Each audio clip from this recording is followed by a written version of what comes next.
Alright, so a couple of things that I did in between is I managed to recolor the uniforms so they look a little bit more like the Rathacon stuff. They were like black and like gray or something like that before. So at some point in the past they went through and redid the coloring system, I guess, for uniforms in STO. So like you can't find the colors that they had before, so that's a thing. So there was like a cool guide that I found where somebody was like, you can like get a certain color on the boots or something and use the recent colors to match that or something. So I tried to get it as close as I could to what it looked like. It's probably still not like right on, but I tried to get it as close as I could. So I got that set up for Smegg. One set up for Lisa. Coles has like the security ones. Trevel's got the medical, which I didn't realize until I went back and looked at Rathacon that McCoy's collar colors were different. And then I got Zarva's engineering set up. So, I mean, you know, really there's no reason why they would be wearing these uniforms anyway at this point, so it doesn't really matter, but it's fine. It's fine. So, and then of course, last episode we went through and did a bit of a refit on the PishPosh to get it out of that 23rd century Miranda look and got it closer to the, you know, what it might look like in the 24th century. So there we go. We got that all set up. And I didn't mention it got cut out that I think during the recording I had talked about how I was a lifetime subscriber and had pre-ordered all this stuff. So I do have some items that I got during that. For instance, in the tactical console, I have the automated defense turret, which is great for shooting down torpedoes and stuff, slow-moving torpedoes, things like that. I got a red matter capacitor in there, that kind of stuff. So I did, like when I was editing, notice like there was a couple points where the point defense cannon was shooting, and I was like, I didn't really actually show where that came from, but it's fine. Nobody really noticed, but I just thought I would be transparent in one way or another. But, okay, so one thing that I didn't really go through last time that we'll talk about now, because I recorded the tutorial and the first like mission kind of together, so I didn't really go over it. But one thing that changed from what I remember, so the galaxy map used to like actually be like split up into different like areas, and you would have to like click different maps to see it, like click and go to like a different map to see a different quadrant and things like that. And so like missions would unlock based on like where you would fly. Like if you flew down here, you would get Klingon missions. If you flew up here, you'd get like the Romulan missions, etc., etc., etc. And when they did the revamp a while back, which is part of the reason I'm doing this, because I haven't partaken in that whole storyline since they did it, they basically like created a timeline, like a linear progression. It starts with the Klingon War, goes to the Romulan Mystery, to the Cardassian Struggle, the Borg Advance, New Romulus. Like some of this stuff is like New Romulus, the Solanae Dyson Sphere, things like that. They were all like expansions that came out, right? And so it didn't matter where you were at, like all of a sudden like you could go to the Dyson Sphere and do these missions. There was no real cohesive like storyline to it. You just flew places and did missions. And they kind of redid that and created basically a storyline or campaign that I like to say is kind of broken up into seasons. Like the Klingon War would be a season, the Romulan Mystery would be a season, and then they laid out the missions basically into kind of a linear storyline as well. And so When they did that, they shortened some episodes, I think, and they took some out. I need to look that up because we were talking about in the comments of the tutorial videos that, in fact, I think I had mentioned initially you didn't fight the Borg, you fought the Klingons, and Captain Taggart was killed by a Klingon after he was taken captive. So that was like way different than it is now. And so I started looking, and there was quite a bit of like stuff that was taken out when they whole story arc got removed. Python, yeah, exactly. So that's one of the reasons I wanted to go back and go through all of these again, was basically to kind of experience that, because some of these I haven't played obviously in what 10 or 12 years or something like that. But some of them got shortened too. Something that I didn't point out when I recorded the last video was the diplomatic orders mission used to be like a lot longer. Like you fought the Undine and then he turned into a Klingon and like ran down a path and like told the rest of the Klingons to start, start firing at you. So like the mission went on like a lot longer than that did. I don't know, when I was editing it, I think I was like, you know what, I swear this mission used to be a lot longer than this. There used to be a lot more ground stuff going on. So it didn't occur to me at the time, but so I do remember it used to be, this is gonna be a lot of me going, I feel like I'm 80 years old. I'm like, I remember back in the day, but I think Stranded in Space used to be your first mission, if I remember right. Like, as soon as you, like, got back and they gave you your thing, like, who was it? Like Sulu's kid or something, like, wasn't it? Like, somebody sent you on it and was like, so-and-so's in trouble or something like that. It was? Yeah, okay, Python in chat is saying absolutely. Okay, cool. I'm not completely crazy then. I've received a report there is a Bolian freighter that is overdue arriving at Earth space dock. It may need assistance. Lieutenant, I've received a report that a Bolian freighter, the SS Azura, is more than 20 hours overdue for arrival at Earth space dock. They may need assistance. Dana Brott is an experienced captain and the daughter of a former Starfleet officer. It's not like her to be out of contact. Your orders are to head out to Sector Space and find the Azura. I've already transmitted the ship's last known coordinates to your con officer. So, locate the missing ship. You get experience, expertise, a little bit of dilithium ore, Azura personal comm code, energy dampening armor, shield array Mark II, field stabilizing warp core Mark II. Okay, cool. Let's do this then. Oh, that's freaking cool looking. Look at that.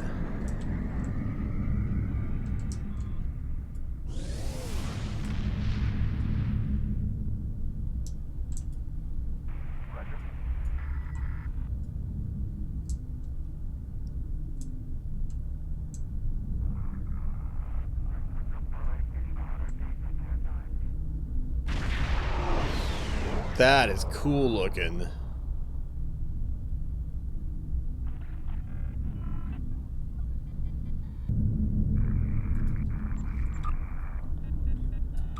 Alright, let's do it.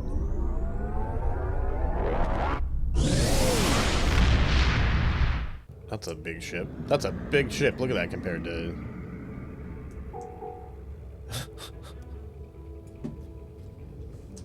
Alright, let us...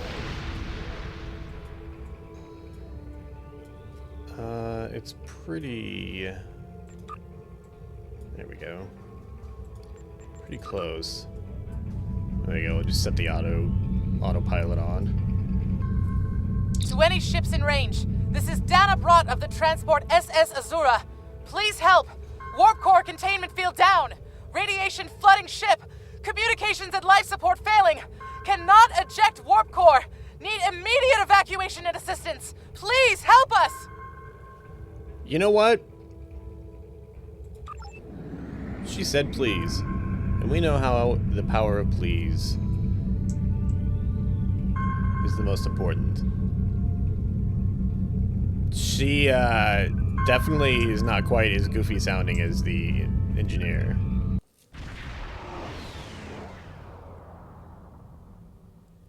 To any ship Brott of the transport SS Azura. Azura Blues, I like it. Please help. We're being pursued by Orion raiders. Crew injured, taking heavy fire. Dropping out of warp near your coordinates. Need immediate evacuation and assistance. Please help us. Travell, keep tracking that distress signal.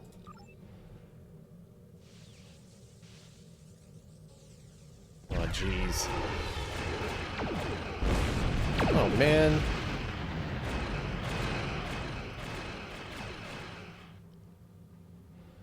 Hello.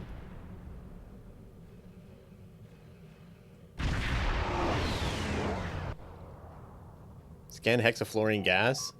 Should we do that right now? Sir, sensors are picking up several light attack craft on an intercept course. We will need to deal with them before we can render aid to the USS or to the SS Azura. Full power to shields. Helm, take us in range. Let's go. But first, we're gonna scan the hexafluorine gas, I guess.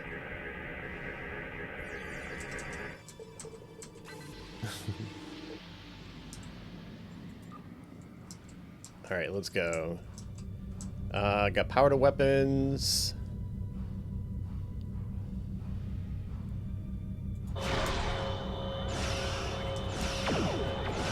No, I meant to do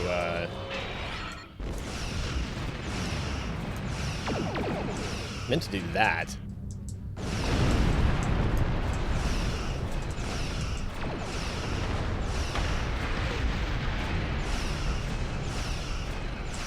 So I can assume you're just returning to the game? Yeah, for the most part, yeah.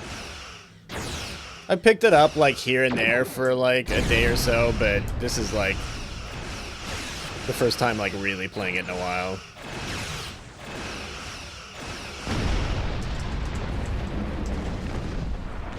Good night.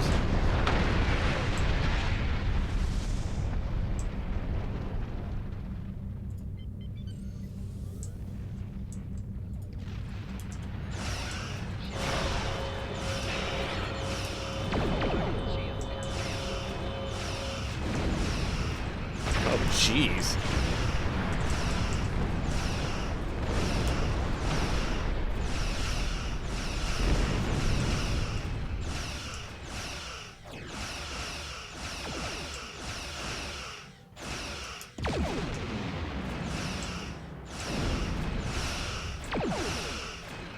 Oh, jeez, your face.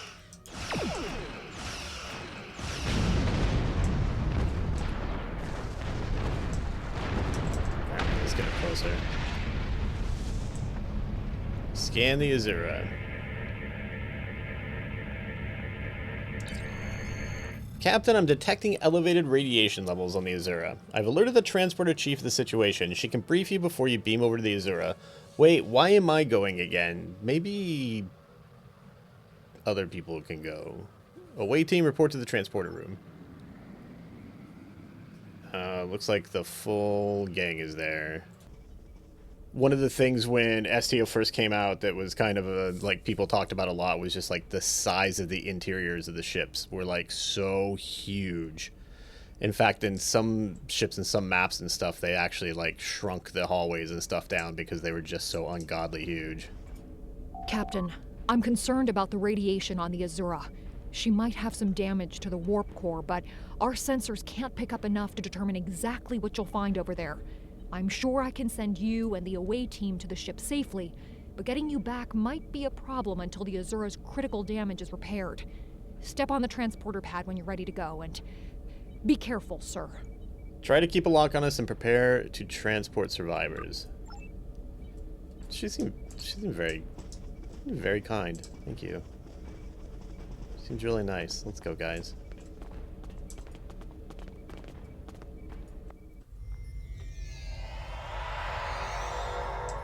Alright. This is kind of coming back to me. Sir, I'm picking up multiple life signs. Some of them are the Azura's captain and crew, but the rest are Orion. Plasma leaks are blocking our path as survivors. We'll need to use the consoles to safely vent the plasma. Okay. Seems easy enough.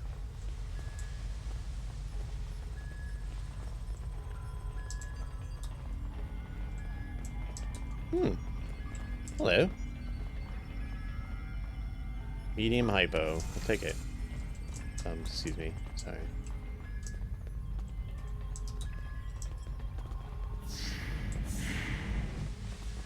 Speaking of plasma. Oh.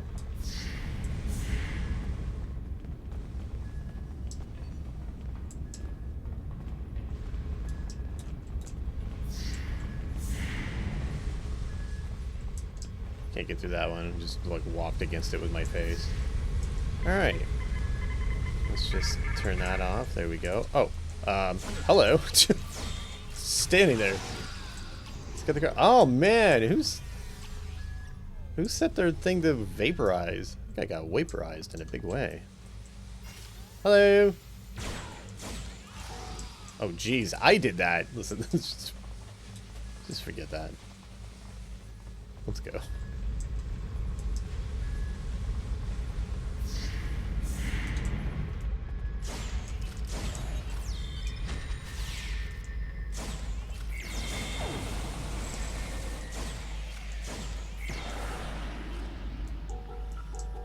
Did we get the other guy too? Oops, I just did that roll again. Scan crew member. Crew member is critically injured and you do not have the training needed to assist them. Science career is needed. Okay. I do like how they kind of added that, where you could, like, do little extra things based on which path you chose. Take that duranium, thank you. Bypass plasma conduit.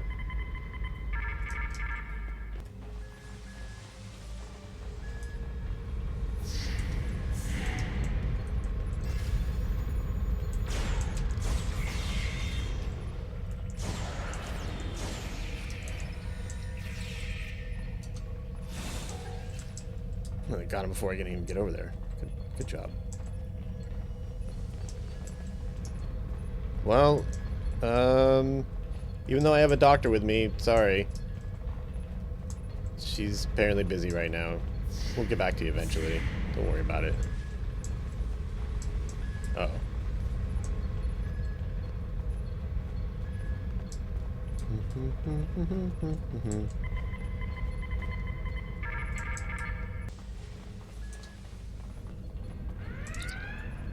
Scanning the warp core, Captain. Catastrophic failure of antimatter containment. Warp core breach is imminent. Captain, unless the breach is contained, the Azura will be destroyed. Alright, well, Captain? We hit an Orion ambush on our way to K7. We lost our weapons almost immediately, and then we took a direct hit near engineering. Our warp engine's magnetic antimatter containment field failed. We had no choice but to drop shields and use the power to try to stabilize the containment field. As soon as the shields were down, Orions boarded the ship. Okay, alright. I'll never let those green pirates have the Azura. Please, take my crew to safety. I'll keep trying to stabilize the warp core. If I'm lucky, I can buy you some time. And now Klingons are showing up. I bet they're here to help those green pirates. I'll never let any of them have the Azura. Listen. We'll do it. It's fine. Don't worry about it. We'll fix things. After I scan this titanium ore that's hanging out in your ship for some reason.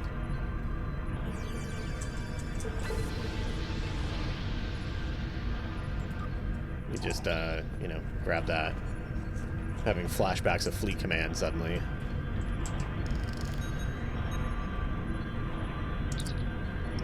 If you reroute power from life support to containment, you can stabilize the core long enough to erect a level 10 force field, which should hold the antimatter long enough for the Azura to get to a starbase for repairs. It's risky, but unless you do something soon, the warp core will explode.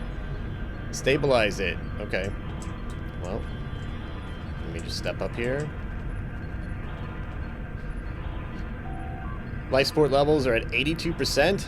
Automated backups will engage if power to life support drops below 47%. Are you sure you wish to reroute power to antimatter containment? Yes. Please do. Also, deploy containment field. Erecting a level 10 force field won't repair all the damage to the Azura, but it should contain the antimatter and give the ship a fighting chance to survive.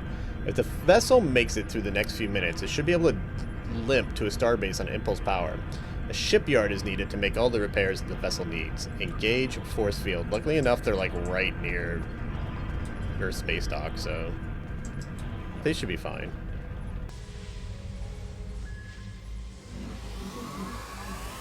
Hello! Okay. Very happy to be here.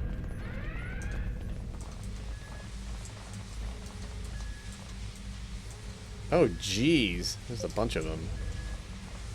Alright. Well, I do remember that Y does that. It is no surprise that the cowardly Orions cannot even handle raiding a freighter. You were saying? You were saying? But their call for assistance has given us a chance for glorious combat.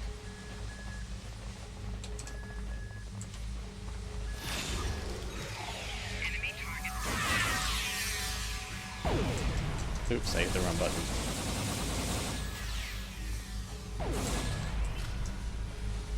Police kicking ass for that thing. Captain, there must be a cloaked Klingon vessel in the area. We should alert the ship. PishPosh, we have Klingons.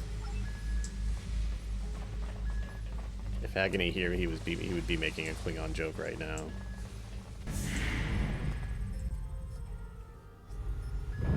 Get to the transporter. We're right behind you. Away team to PishPosh. Are you ready to transport? The Azura's radiation levels are returning to normal. Survivors of the Azura's crew are on the transporter pad. We don't have much time. Get these people off the ship now. Wait, but I thought I was just gonna limp back.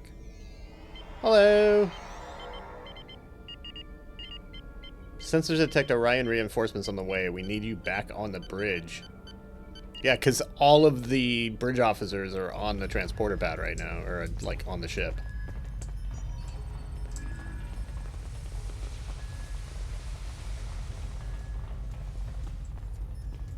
We gotta go.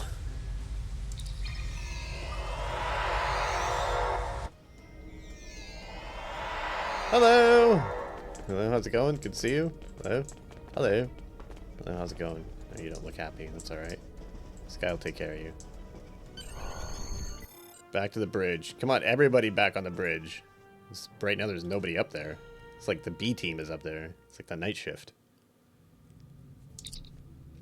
Captain, incoming message from the Klingons. Putting on screen. Leave now if you know it's good for you, Starfleet. We are taking this ship, her crew, and her cargo. The Azura and her crew are under Starfleet's protection. And actually, they're all on our ship, so you're not really... I mean, you're not going to take anything, really.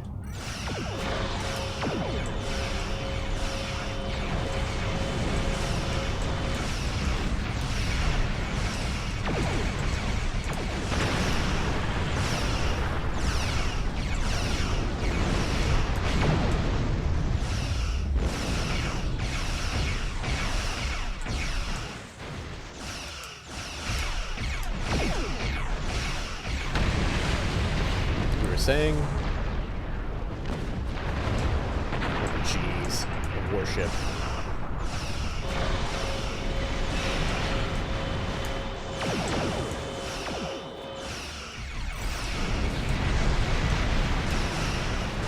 Damn, that was a hell of a barrage right there.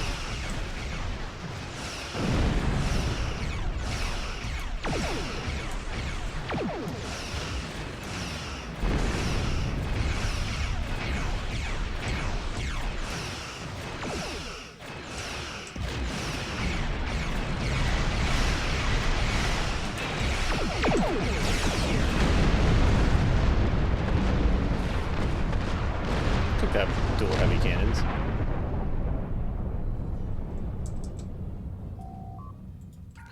Captain, we need to get within range and try to get a transporter lock on Captain Brott. Approach the Azura and transport Captain Brott to safety. Alright. Scanning the Azura now. Radiation levels are normal and the force field around the warp core is holding. She's out of danger. Captain Brott is hailing us, sir, putting her on the main view screen. Wait, I thought... Many thanks. If it hadn't been for you and your crew, I would have lost my ship and my life. I'm in your debt. I'm setting a course to Earth's space dock for repairs. If I see you at Club 47, the drinks are on me.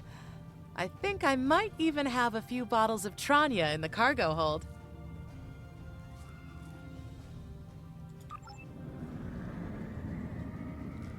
I feel like we just transported her out. Those are a little goofy. Now that the Azura is safely away, sir, we should take the injured crew out of the system. Starfleet is sending a shuttle to retrieve them, and they can rejoin the Azura at Earth Space Dock. Are you ready to go? Not yet. I know I said I wasn't gonna do like any of the R&D and crafting and things like that, but... Alright, hail Starfleet. Well done. You Thanks. saved that crew just in time. Thank you. Get all that stuff. Congratulations, Lieutenant. Hello! Skill points. Click here to learn more. Congratulations on becoming a 300-day veteran. You can now pick up a special shipboard firework launcher from the shipyard at Space Dock. 300 days, huh?